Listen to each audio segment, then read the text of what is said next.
ছুটির দিন হওয়ায় অমর একুশে বইমেলা সন্ধ্যার পরেও শিশু কিশোরদের মিলন মেলায় পরিণত হয়। প্রিয় গল্পের বই আর রঙিন মলাটের আকর্ষণে সোহরাওয়ার্দী উদ্যান মুখর হয়ে ওঠে ক্ষুদে পাঠকদের কলকাকলিতে। শুকনো ধুলোর ওড়াউড়ি আর নতুন বইয়ের ঘ্রাণে বইমেলা যেন অনেকটাই প্রাণ ফিরে পেয়েছে। গতকালের উদ্বোধনী জড়তা কাটিয়ে দ্বিতীয় দিনেই সোহরাওয়ার্দী উদ্যান ও বাংলা একাডেমি প্রাঙ্গণ মুখর বইপ্রেমীদের পদচারণায়। বাবার আঙুল কিংবা মায়ের হাতটি শক্ত করে ধরে মেলায় আসা শিশুদের কলকাকলিতে মুখর চারপাশ। রঙিন মলাটের রূপকথা, কমিক্স আর ভূতের বইয়ের খোঁজে স্টল থেকে স্টল ঘুরে বেড়াচ্ছে আগামীর এই পাঠকরা। আমি বই মেলায় এসেছি, আমি অনেক অনেক সুন্দর সুন্দর বই কিনবো। আমি বন্ধুদের বলবো যে বন্ধুরা আমরা এখানে অনেক মজা করতে চাই, আর আমি আমার বইটা ওদের দেখাতে চাই। আগে যখন মোবাইল ছিল না, ক্যামেরা ছিল না, তখন সবাই অটোগ্রাফ নিত। তো এখন তো হলো প্রযুক্তির যুগ, এজন্য এখন তো কেউ অটোগ্রাফ নেয় না, সবাই ছবি তোলে। এজন্য আমি অটোগ্রাফ সংগ্রহ করি।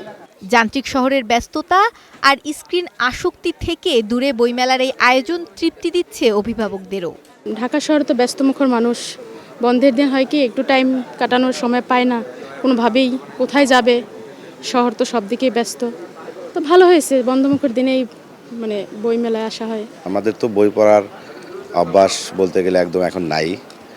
এখন বাচ্চারা মোবাইলে আসক্ত, টিভি মোবাইলের প্রতি আসক্ত বেশি। বই পড়ার অভ্যাস গড়ে তোলার জন্যই বই মেলায় নিয়ে আসা মূলত।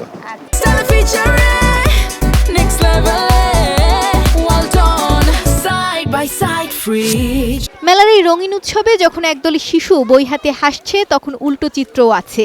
11 বছরের ছোট্ট রাকিব, যার হাতেও হয়তো বই থাকার কথা ছিল, কিন্তু সে ঘুরে বেড়াচ্ছে এক মুঠো ফুল হাতে। আমি যে ফুল বিক্রি করছি এটাকে দিয়ে জমিয়ে একটা বই কিনবো। কি বই কিনবে রাকিব? গল্পের বা কবিতা। এদিকে মেলার পূর্ণাঙ্গ সাজগোজ এখনো শেষ হয়নি। বিক্রেতারা বলছেন গুছিয়ে উঠতে কিছুটা সময় লাগলেও ছুটির দিনের এই বিক্রি আর পাঠক সমাগম তাদের নতুন আশা দিচ্ছে। বইমেলার দ্বিতীয় দিনের ছুটির সকালটা শিশুদের থাকলেও বেলা বাড়তেই মেলা প্রাঙ্গণ ভরে উঠেছে সব বয়সী মানুষের পদচারণায়। অবকাঠামোগত কিছু কাজ বাকি থাকলেও পাঠকদের এই উচ্ছ্বাস বলছে প্রাণের মেলা জমে উঠতে আর খুব বেশি দেরি নেই।